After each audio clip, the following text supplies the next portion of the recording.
Bismillahirrahmanirrahim. Aqulu lakum tahiyatan wassalam.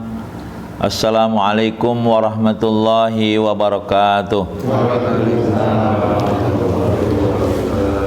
Alhamdulillah wa syukru lillahi ala nikmatillah. Asyhadu an la ilaha illallah wahdahu la syarikalah wa asyhadu anna Muhammadan abduhu wa rasuluhu la nabiyya ba'dah. Ya Fattahu ya Alim ya Rahmanu ya Rahim, irhamna ya dzal jalal wal ikram. Allahumma anzil munzalan mubaraka fi hadzal manzil wa anta khairul munzilin. Subhanaka la ilma lana illa ma 'allamtana innaka antal alimul hakim.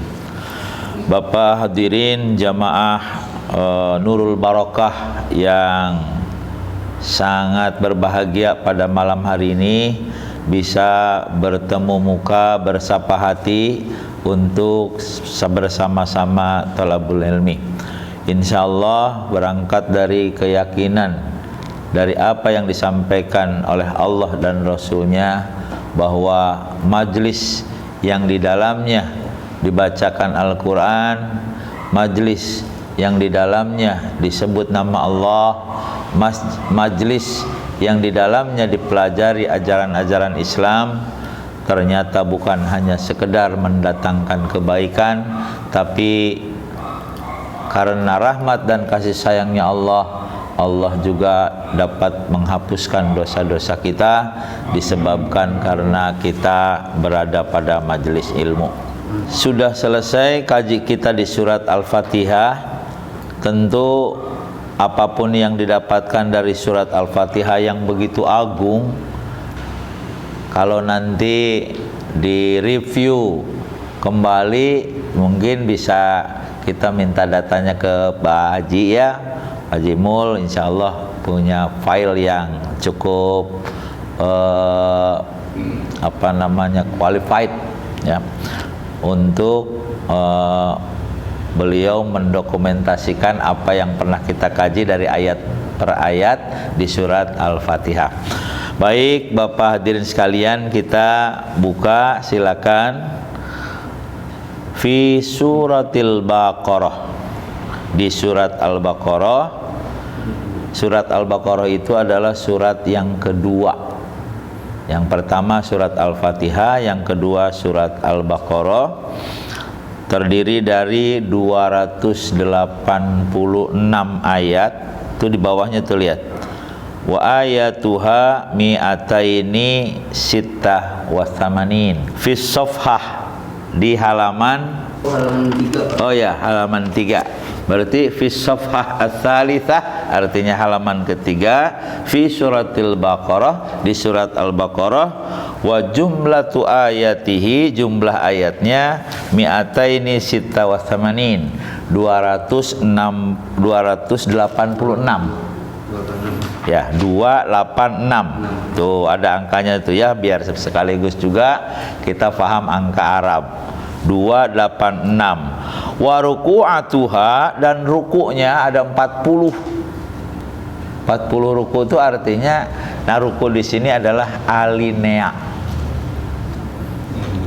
Alinea ya. Itu jumlahnya di sini ada wa ruku'atuha arba'in. Nah, arba'in, kenal arba'in? Apa arba'in? 40 ya. 40.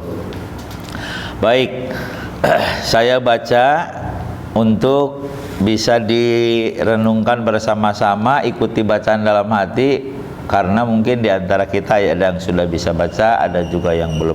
Tapi tidak masalah, karena memang target kita adalah kepada pemahaman atau tafsir etimologi.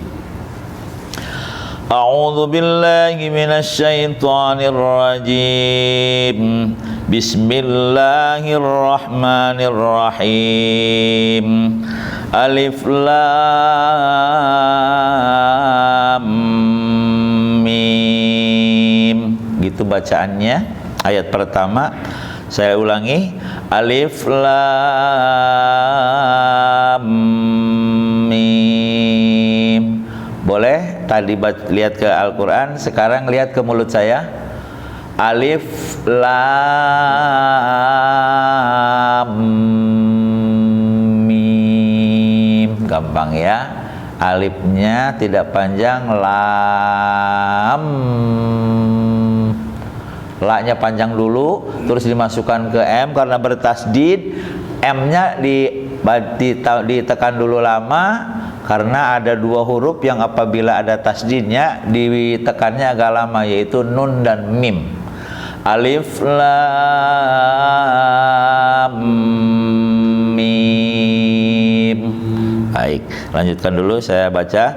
Dzalikal kitabu la raiba fihi hudal lil muttaqin alladzina yu'minuna bil ghaibi wa yuqimuna as-salata wa mimma razaqnahum yunfiqun walladzina yu'minuna bima unzila ilaika wa ma unzila min qablik wa bil akhirati hum yuqinun.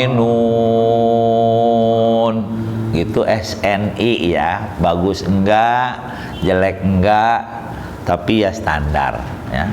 Kalau bagus ya harus Muammar ZA. Suaranya kan bagus, minimalnya panjang pendeknya seperti itu. Tidak bisa dipaksakan bagus kalau memang suara saya seperti contohnya kayak gini ya, begini gitu ya. Sekali lagi, alif lam mim, bareng. Alif lam mim. Saya dulu ya. Dzalikal kitabu la raiba fihi. Dzalikal kitabu la raiba fihi. Roi bukan roeba, bukan roeba tapi la roiba, roi. Jadi diftong i bunyinya. Dzalikal kitabu la raiba fihi. Ya. Dzalikal kitabu la raiba fihi hudan lil muttaqin. Ya. Hudan lil muttaqin. Nah, ini ayat pertama. Coba perhatikan, zalika, zanya panjang karena fathahnya berdiri. Zalikal kita tuh panjang, bu-nya pendek, la panjang karena ada alif. Roiba, diftong i, roiba. Nah itu ada titik tiga, ada dua, itu boleh berhenti di titik tiga pertama, boleh juga berhenti di titik tiga kedua. Artinya apa? Saking ulama tidak bisa memastikan mana yang benar, kalimatnya itu mana yang benar ya. Soalnya kalau diberhenti di titik ketiga, berhenti di titik pertama maknanya lain, berhenti di titik kedua maknanya lain. Itulah salah satu bentuk ketidakmampuan manusia dalam memahami firman Allah. Yang namanya bahasa Allah pastinya juga akan ini ya, akan jauh berbeda dengan bahasa makhluk gitu. Makanya ulama juga tidak bisa memastikan mana yang benar maknanya, apakah titik pertama, apakah titik yang ketiga. Makanya dua-duanya boleh. Kedua, begini artinya, baru akan tahu kalau memang kita sudah terjemahkan. Zalika artinya itu, Alkitabu kitab, la raiba tidak ada keraguan. Titik ya. Fihi hudal lil muttaqin. Di dalamnya ada petunjuk bagi orang-orang yang bertakwa. Itu kalau berhenti di titik pertama. Coba perhatikan. Saya artikan secara memakai konsep titik pertama ya. Itu kitab tidak ada keraguan. Titik ya. Di dalamnya terdapat petunjuk bagi orang-orang yang bertakwa. Mari kita coba bandingkan dengan titik yang ketiga, yang kedua. Itu kitab tidak ada keraguan di dalamnya. Kalau tadi itu kitab tidak ada keraguan. Di dalamnya petunjuk bagi orang bertakwa. Kalau penggalan yang kedua, itu kitab tidak ada keraguan di dalamnya. Petunjuk bagi orang yang bertakwa. Jadi di dalamnya itu menegaskan tidak ada keraguan, dan yang kedua kata di dalamnya itu menegaskan tentang ada petunjuk bagi orang-orang yang bertakwa. Baik, sampai situ mudah-mudahan jadi ilmu buat kita. Kenapa di situ ada titik 3 di 2 tempat. Zalika itu, kenapa tidak bilang ini? Nah, ini rahasianya adalah di gramatikal bahasa Arab. Pak, di dalam bahasa Arab ada istilah, kalau untuk pengagungan itu sedikit dianggap banyak, dekat dianggap jauh, muda dianggap tua kalau untuk mengagungkan. Terus ada juga bahasa Arabnya, di Arab kan, bahasa Arabnya kamu itu artinya anta. Tapi kalau untuk penghormatan tidak pakai ente, anta, tapi apa? Antum. Sebetulnya antum itu artinya kalian. Dianggap banyak, dan itu untuk mengagungkan. Ternyata di sini didapatkan Al-Qur'annya dekat tapi dianggapnya itu. Itu adalah untuk pengagungan terhadap apa? Al-Qur'an. Yang dalam hal ini status Al-Qur'an sebagai kitab. Nah, perlu kita ketahui bersama bahwa nama-nama Al-Qur'an yang sekian banyak dalam Al-Qur'an itu seperti Quran itu adalah syifa, penyembuh. Yang sampai hari ini kita hanya bermodalkan iman. Udah percaya aja bahwa Al-Quran itu penyembuh. Kenapa tidak penasaran? Ya Allah menyembuhkan apa Al-Quran itu? Pernah nggak kita bertanya? Ya Allah, sakit apa yang bisa disembuhkan oleh Quran? Nggak pernah kita bertanya. Terus kalau sudah tahu sakitnya dan obatnya Al-Quran, pernah bertanya kepada pertanyaan yang kedua, bagaimana cara mengobati itu penyakit? Kok Al-Quran kata Allah syifa, sebagai penyembuh ataupun sebagai obat? Belum dibongkar. Padahal Pak, setelah dibongkar belum apa-apa, baru jadi ilmu. Ini aja kata Allah, Al-Quran ini petunjuk bagi orang-orang yang bertakwa. Rasanya kita nggak pernah peduli apakah kita ini orang bertakwa apa bukan. Oke lah, akui bahwa kita ini orang bertakwa. Rasanya belum pernah merasakan diberi petunjuk oleh Al-Quran. Nah, ini menjadi bahan pelajaran buat kita. Itulah yang namanya belajar, supaya benar-benar Al-Quran ini menjadi satu kebutuhan di dalam hidup kita ini. Karena katanya, kata Al-Quran, hanya satu-satunya Al-Quran lah yang akan mampu membimbing manusia untuk tetap berada pada fitrahnya. Tanpa Quran belok kita ini. Cuma kalau belok nggak sadar Pak.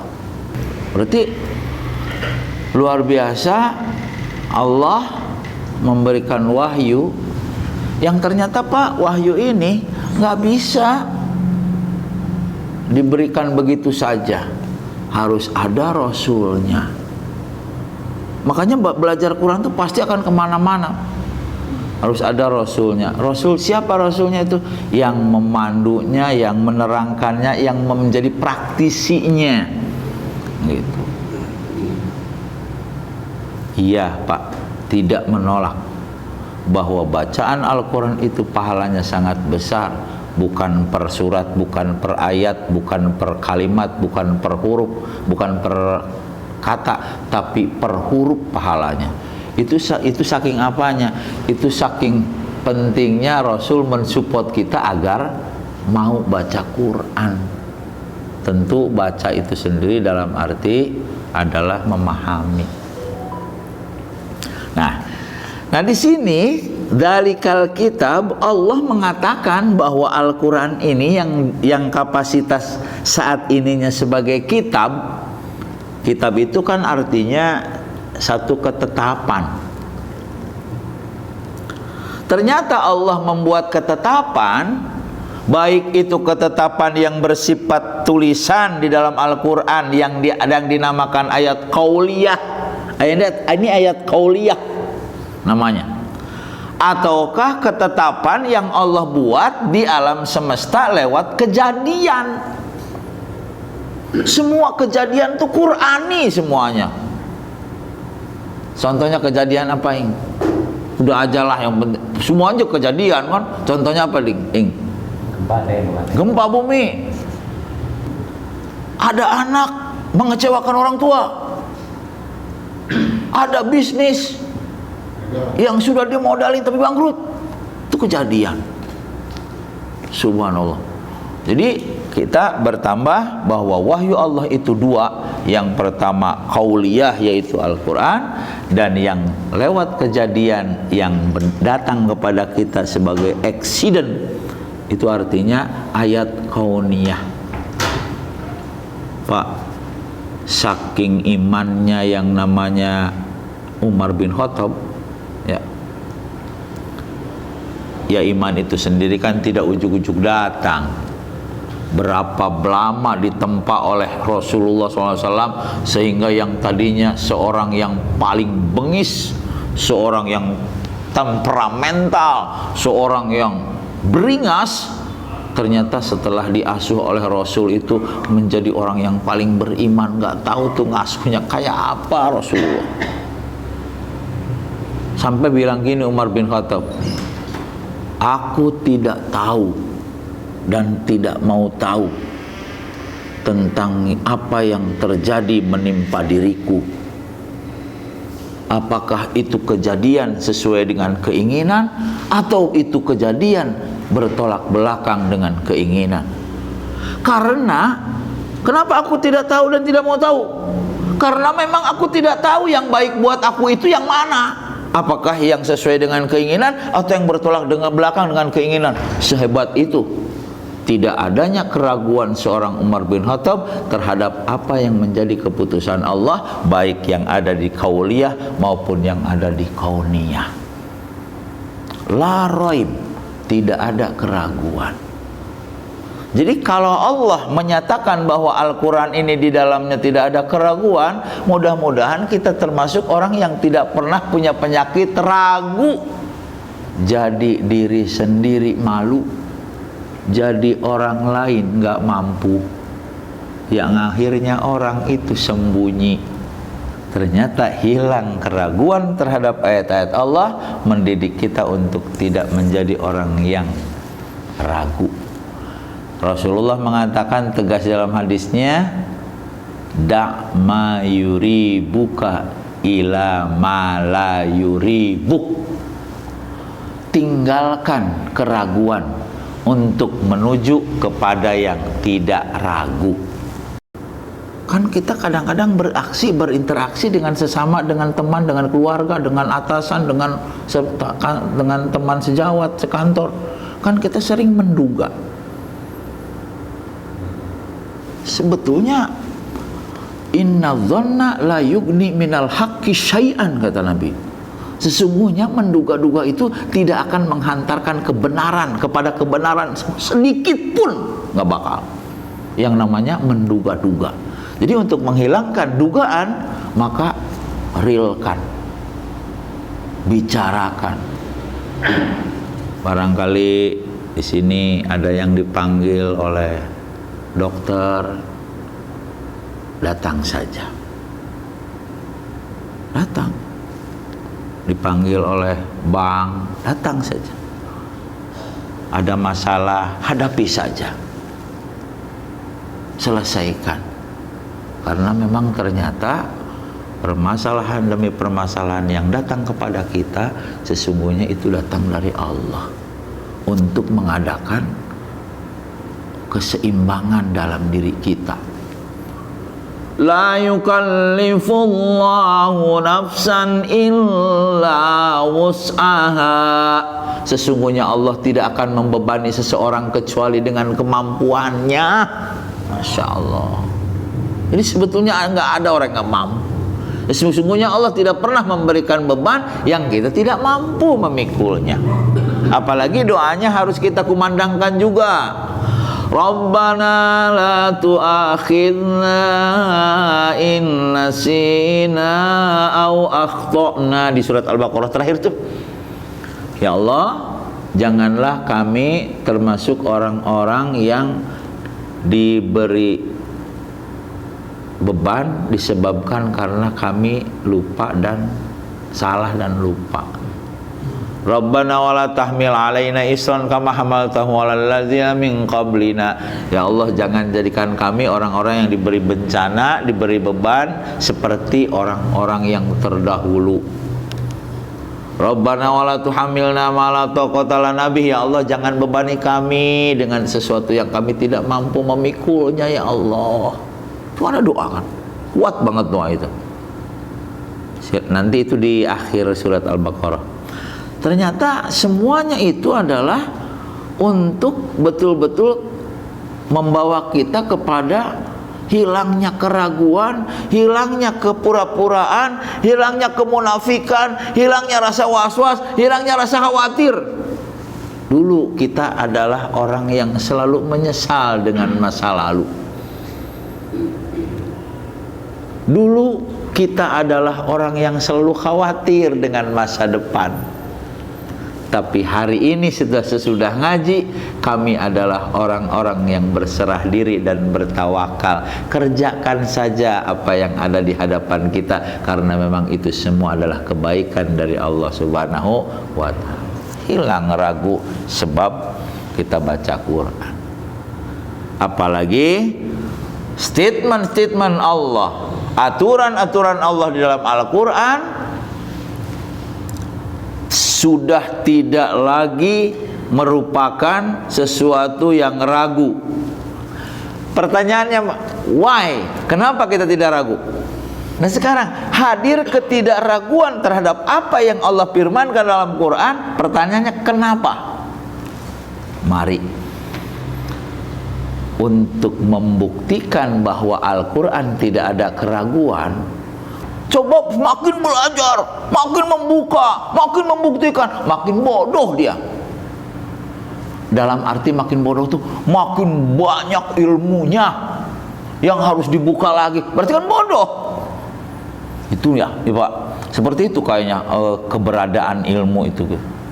Nah, jadi alhamdulillah sepenggal ayat ini saja, kalau kata Al-Quran, kalau kata Allah dalam Al-Quran itu tidak ada keraguan, udahlah ya Allah, percaya aja gua mah.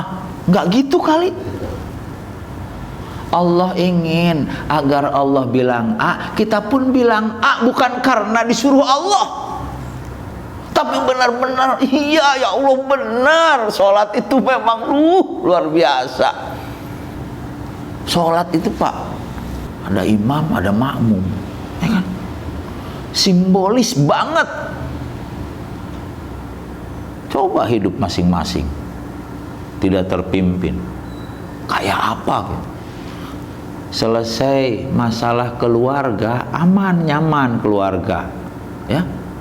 itu ternyata simbol sholat berjamaah, disimbolkan oleh sholat berjamaah. Makanya demi Allah Pak, yang saya rasakan ini mungkin bapak-bapak sih sudah, karena kan pengalaman ada di bapak. Duluan ke dunia siapa? Bapak. Bisa jadi pengalaman.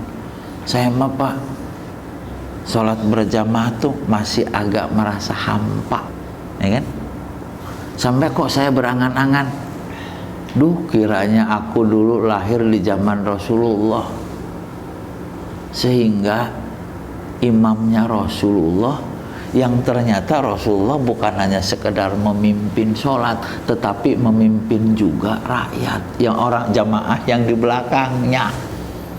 Jadi menegakkan sholat itu kalau di keluarga tidak ditegakkan, rasanya percuma. Karena ternyata institusi yang paling kecil itu adalah keluarga. Kalau punya istri, ya Pak ya, istrinya tuh ketika kita datang, abang, gitu ya, senyum gitu ya, terus. Tapi kayaknya hanya cerita-cerita kiai ya, cerita-cerita angan-angan yang begini tuh, di realitanya kok nggak ada gitu. Bahkan kalau orang-orang tua dulu mah kan sahabat Nabi juga ada yang begini, ketika suaminya datang dia beri si istrinya menyodorkan 3 benda. 1 kipas, yang kedua makanan Pak, makanan. Mau tahu gak yang ketiganya Pak? Tongkat. Ini abang, tongkat. Kenapa Neng? Barangkali selama ini aku salah, pukuli aku, jangan sampai dipukul sama Allah. Kok gitu? Jadi oke lah, itu terlalu mendayu-dayu ya, terlalu di skenario. Minimalnya apa? Minimalnya keluarga kita sadar bahwa kita ini adalah pimpinan. Nah ini pun harus kita realkan untuk agar tidak ada keraguan. Baik, lanjutkan dulu. Zalika itu alkitabu, kitab, la raiba, tidak ada keraguan, fihi, di dalamnya, hudan, petunjuk. Kalau hudan pakai al, kan bahasa Arab itu kalau kata benda ada alnya Pak, ada alnya, ada enggak. Sama di dalam bahasa Inggris kata benda itu ada de, ada e. Nah di dalam bahasa Arab itu al. Seperti kitabun, al-kitabu. Nah ini pakai hudan, al-huda. Jadi hudan dengan al-huda itu sama, cuma ada alif lam dan ada tidaknya. Apa alif lam? Untuk menentukan benda itu definitif atau tidak. Kalau definitif pakai de, kalau pakai e tidak definitif, umum. Nah hudan itu artinya petunjuk. Nah, karena tidak pakai alif lam, ini artinya umum petunjuknya. Masih coba Al-Quran pasti akan memuat permasalahan apapun di dalamnya. Ya, karena Al-Quran itu petunjuk Allah ini umum sifat. Nah, bagi siapa? Bagi orang-orang yang bertakwa. Hudal lil muttaqin, bagi orang-orang yang bertakwa. Itu Al-Quran, itu kitab tidak ada keraguan, petunjuk bagi orang-orang yang bertakwa. Kalau ditanya orang bertakwa adalah orang yang menjadikan Al-Quran sebagai petunjuk. Itu saja. Nah, gitu. Ya. Alhamdulillah. Sampai ayat yang kedua, orang-orang yang bertakwa, yang kata surat Ali Imran ayat 133 ya. Ali Imran 133. A'udzubillahi minasyaitonir rajim. Nih. wasari'u ila maghfiratin min rabbikum wa jannah, bersegera engkau menuju ampunan Allah. Aduh, kalau bersegera mawal asri Pak, wal asri iya, Allah bersumpah demi waktu, makanya tidak wal maghribi Pak, tidak wal isya'i, tidak wal subhi, tidak wal zuhri, tapi wal asri, demi waktu asar. Waktu asar Pak, sebentar lagi redup, sebentar lagi memejamkan mata selamanya, sebentar lagi pulang kepada Allah.